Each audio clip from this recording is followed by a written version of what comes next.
Ассалаумағалейкум, құрметті қазақстандықтар, ағайындар, бауырлар. Мен Жұмағали Руслан, Атырау қаласынамын. Соңғы кезде біздер мына үлкен ауру пайда болды. Оны бәріңіз де білесіздер. Мына пандемия, коронавирус. Бұл неден болып жатыр? Біз ешқашанда біз оның себебін анықтағанымыз жоқ. Себебі бірінші қайдан шықты? Қытайдан шықты. Біз аннан шықты, мынан шықты деп айта береміз. Бірақ оның шығу себебі, оны шығарып жатқан қытайлар. Себебі оларда қазір мұнай жоқ. Сондықтан қазір мына адамдардың бәрі үйінде отырса, олардың бәрі экономика мынамен жаңа төмен түсе бастайды. Сол мезгілде мұнай арзансып кетеді. Сол мезгілде сондай жасап, қазір $10 мұнайдың бәрі сатып алып отыр. Бұның бәрін енді тағы да бір саясатқа жұмсайын деп отыр. Қазір Қытайдың өзі бәріне қарыз беріп, барлығын қарызға жаңа біз залог дейміз, залогқа жерін сұрайды, несін сұрайды, сөйтіп қазір бәрін бізді батырып отыр. Бізде мына басшылардың ішінде елбасы үлкен үміт күткенбіз, бірақ ол ақылсыз болып шықты.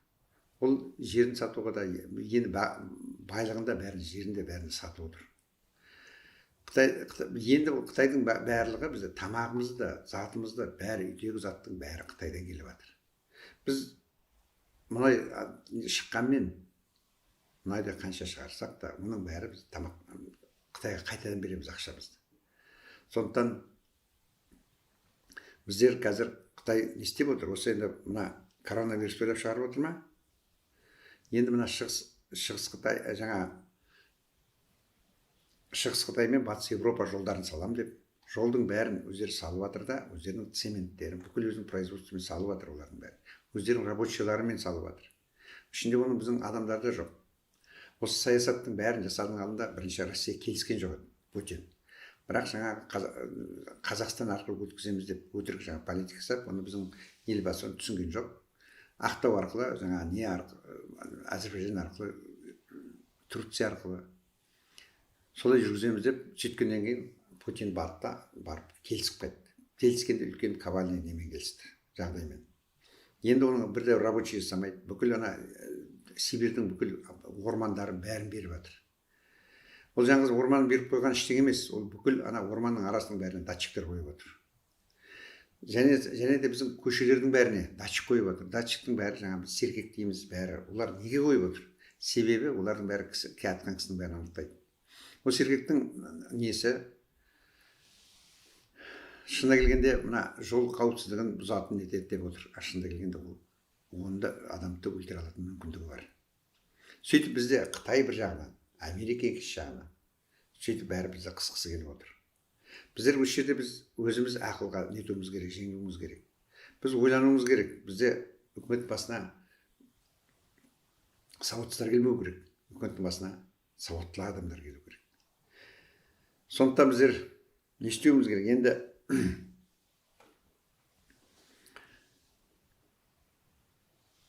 біз руға бірігуіміз керек. Руға бірігуіміз керек, ұлтқа бірігуіміз керек. Біріккен ұлттар ұйымын құруымыз керек. Сонда бізде жаңағы нелерде адамдарда басқасы да бәрі қосыла бастайды бізге. Сонда біз біріккен ұлттар бірігуін нетемізде әрбір облыс өздері басқаратын болады. Әр республика өзін басқара алады. Сонда бізде мына қазіргі дүниежүзінде үш не бар, система бар. Социалистік, капиталистік және арабский халифат деген бүкіл қандарын басқаратын нелер. Олардың бәрі қандарын басқаратын мемлекеттердің бәрі өте әлсіз. Олар жаңа жыл сайын өзінің орнына баласын қойып қойып, баласы одан да жаңа шамалау сөйтіп олар әлсіреп жатыр. Сөйтіп біздің алтын орда сөйтіп құлаған болатын. Енді мына капиталистік ел мен социалистік елдердің бәрін нетіп отырған, құрып отырған. Мына масондар партия арқылы мемлекет құрып, және қалаларға бәрін жинап жатыр. Американцы қалаға жинап бәрін жаңағы жіпетпен құртып алатын болса, малар жаңа тамақпен, басқамен, бәрінің мақсаты өлтіру. Бұлардың несі өлтіргенде мақсаты, бұлардың бәрі ненің ібілістің адамдары, ібілістің жіберген адамдары. Коммунистік партияда, мына социалистік жүйеде, капиталист жүйеде бәрде ол ібілістің құрған жаңа адамдары. Оны құруға мүмкіндік жасаған Англия королевасы, потому что масондар сонан басталды 1700 жылдары, 1700 жылдары сол жақтан басталған болады. Енді бізде үлкен не күтіп тұр. Егер де біздер қазір бірікпесек, біздер 21-ші ғасырда біздің уже жеріміздің бәрі уже соғыстың аренасы болады. Қазір Қытайдың жетіспеушілігі көп. Қытай қазір күшті деп ойлаймыз. Ашында ол Қытай күшті емес. Неге? Сен оның ішінде соғысатын бал. Оның ішінде бір 10-15 мыңдай бір жаңағы күшті нелер болар, жаңа солдаттар, жаңа неге не ететін түрлі восточный единоборство сонымен соғысатын. Бірақ негізгі балдарының бәрі кілең, жалғыз бала болғасын бәрі кілең, жалқау, бір-біріне несі жоқ. Сондай адамдар. Сондықтан олар адаммен соғысу олар үшін тиімсіз. Себебі олардың бәрі соғыспайды, қашып кетуі мүмкін. Сондықтан олар енді неде болса, несін біздің сауда арқылы біздің технологиясын бәрін көтеріп алып, тек технологиямен соғысу, атом бомбасымен соғысу, ракета лақтыру, сондай нәрмен соғысу. Оның да автоматтары да, ракеталары да, қазіргі қару-жарақтардың бәрі бұрынғы біздің кеңес үкіметінің кезінде алынған нәрселер. Олардың технологиясын әлі жасаған жоқ, себебі олар жасағанда да олар сату керек. Оны ешкім алмайды қазір.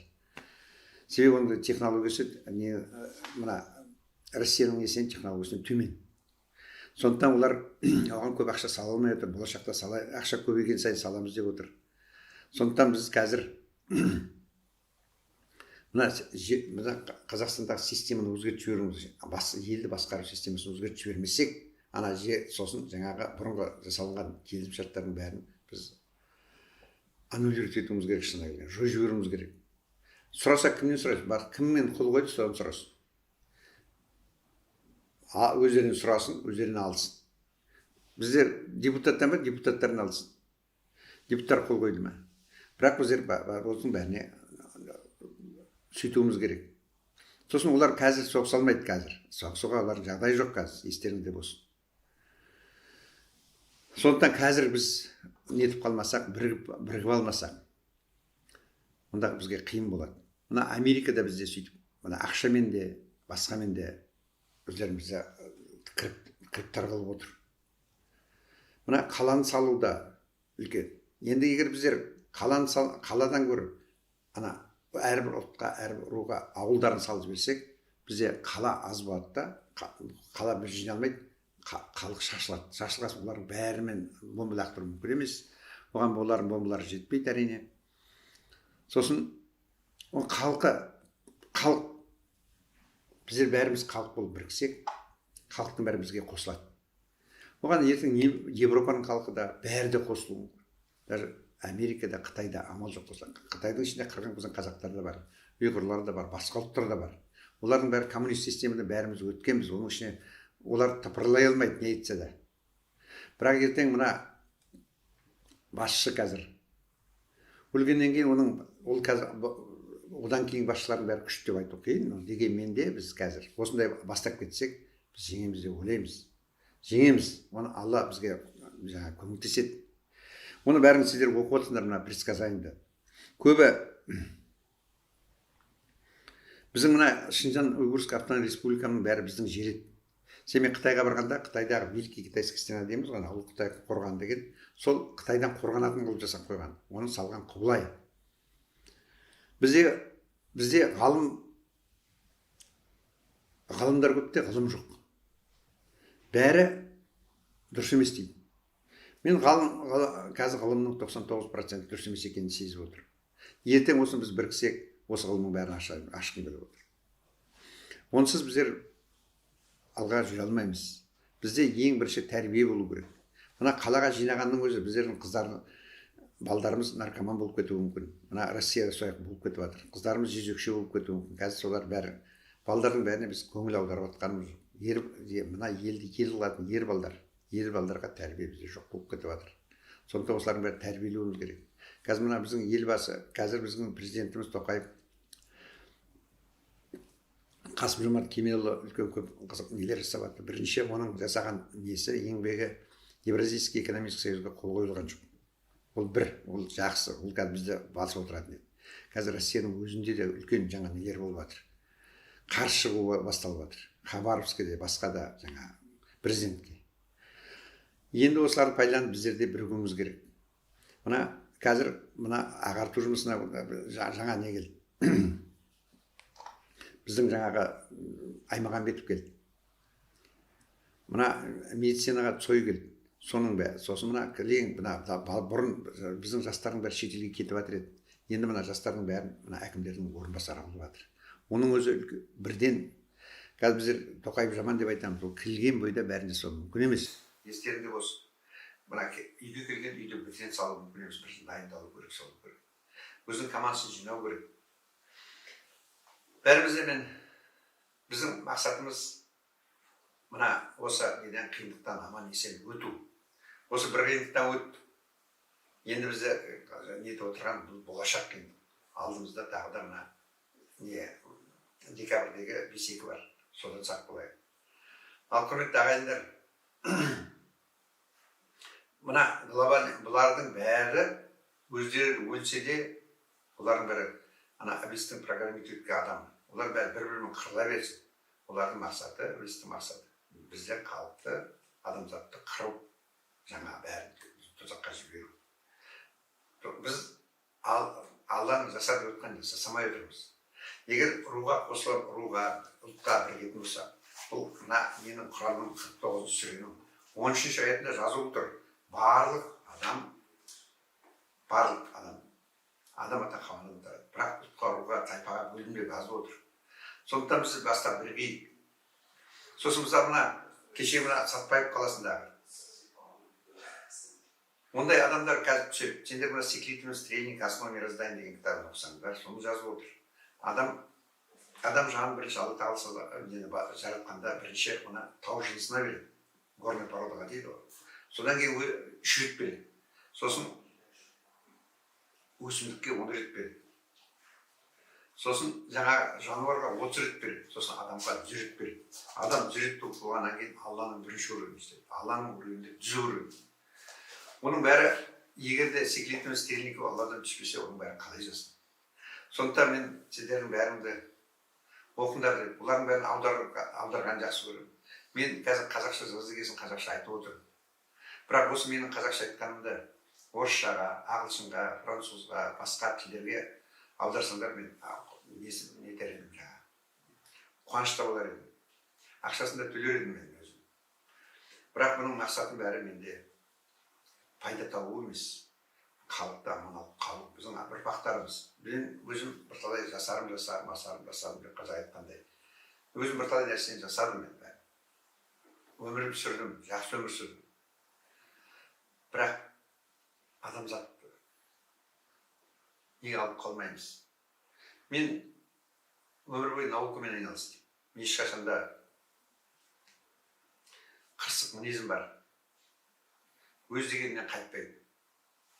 Сонымен жүріп жатыр. Ең сонда мына айтып отырмын, астрономияны, медицинаны, бүкіл мына химия науканың жоқ екен, физиканың. Осылар арқасында қазір менде көп білім бар. Солардың бәрі мына жастарға берілмейді. Жастарға берейін десең, қазір балдардың бәрі қай жасқа береді, мен балдарға оқуын десе төмендеп кетіп жатыр. Соның бәрі мені нетіп отыр, қоғылысты біріншісі отыр. Өзімше жаңа бастап оқытайын деп, бірақ қарасаң кейбір кітаптың сұрақтарына өзің түсінбейсің. Құрметті ағайындар, бауырлар. Осы айтып жатқанның бәрі бізде қазақ халқы ғана біз тез бірге аламыз. Руымыз бар, неміз бар. Ауылдарды салайық. Ауылдың ішінде әрбір ауыл өзінің жаңағы егін, өзінің малын. Әйтеуір ешкімнен бірінші ештеңеден біз кіріптар болмайық. Ақшадан болмайық. Біздер ақша жоқ болса да, совхоздың ішінде егініміз, немізді бәрін салып отырсақ, біздер тамағымыз соның ішінде болатын болса, бізге ең бірінші сол ғой керегі. Сосын мына отын нелердің бәрін, газдардың бәрін запасын салып қояйық. Сөйтіп өзімізді өзіміз дұрыстайық, өзімізді өзіміз қамтамасыз етейік. Сосын мына нелердің бәрі руларға болып біздер жарысайық. Әрбір рудан ең ішіндегі жақсысы, сосын рулардың ішіндегі жақсысын шығарып, оның ішінде жүздердің ішінде жақсысын шығарып, сөйтіп ең күшті жаңағы елдің басшысын сайлауымыз керек. Бізде қазір ең шамалысын сайлап отырмыз. Бұның бәрі бізге керек пе? Біз текті халық еді, оны тексіз қылып, біз тексіз болып отырмыз. Біз ұлы жүз қазір мына елбасының арқасында ұлы жүз болып отыр. Барлығы солай ұрлап отыр. Одан ол байымайды ешкім. Ақшаны көп берген сайын біздің балдарымыз наркоман болып, қыздарымыз жекші болып кетуі мүмкін. Себебі олар не істерін білмейді. Себебі жұмыс жасамайды, ештеңе жасамайды. Сондықтан біз баланы тәрбиемен үйретуіміз керек. Қазақ айтады, 5-ке дейін баланы жаңа еркелет дейді. 5-тен 14-ке дейін құлша жұмса дейді. 14-тен ары қарай сыйла дейді. Сөйтіп мені тәрбиелеген. Соның арқасында басында бір рет таяқ жедік, содан кейін өмір жемейтін болдық. Бірақ бізді тәрбиелеген мені атам мен әжем. Осы күнге шейін сол кісілердің несін етемін жаңа. Төбен көкке қоямын, сол үшін Құран оқимын. Солардың айтқанын осы күнге шейін есіме түсіремін. Солардың тәрбиесі мені осы күнге жеткізді. Маған айтатын еді, басқа елге сұлтан болғанша өз елінің ұлтаны бол деп. Енді осының бәрі сол үшін жасап жатырмын. Мен ойлағаным жоқ. Менің жұмысым, мен өзім жаңағы ешкімге ештеңе демей-ақ ғылыммен айналысып отырған. Бірақ ғылым түбіне жетемін деп те ойлағаным жоқ. Енді осының бәрі Алланың бергені болып тұр. Мына нелердің бәрі. Енді біз мына қазақтан шыққанына. Мен патшаның да тұқым болуы мүмкін. Бірақ оны қазір оның бәрін ағыламыз. Мен бірақ өзімді қазақ деп сезінемін. Сондықтан құрметті ағайындар, туғандар, бәріміз бірігейік, бәріміз бірігіп, үлкен мына мемлекеттің жаңа құрылымын жасайық. Оның бәрі қалай жасайтыны бәрі менде бар, бәрін білемін. Соны жасағанда мезгілде біз барлық дүниесін басып аламыз. Шыңғысхан мен Батухан қылышпен басып алса, біз ақылмен басып алайық. Сонда ғана біз ұлы халық боламыз, ұры халық болмаймыз. Сонда бізді Алла Тағала да қорғайды. Бәріміз іске сәт, басымыз аман, деніміз сау болып, осы жұмысымызды алға жалғастыра берейік. Сосын мыналардың бәрі мен айтып отқаным бәрі қазақша айтқан жерде, оны ешкім орыс аудиториясы Россия ешкім тыңдамайды, мына басқа елдер тыңдамайды. Сондықтан мына шамаларың келгенше орысшаға, біздің мына 15 ортас республика мына Әзірбайжандарға да, қырғыздарға да, олардың тілдері кішкене бөлектеу болуы мүмкін, аздап біреуін түсінсе, біреуін түсінбеуі мүмкін. Шамаларың келгенше түсінсеңдер, аударыңыздар. Орысша сөйлеп едім, қазақша сөйлеуді келсін. Өзім қазақша сөйлеген жақсы көремін. Бірақ менің бір жаман әдетім, мына адамға қарап сөйлей аламын да, ал мына камераға қарап сөйлегенде мен ойым бөлініп кете береді. Сонда бір кішкене аздап кемшіліктер болса айып етпесіңдер. Рахмет, зейін қойып тыңдағандарыңа. Келесі кездескенше сау болыңыздар.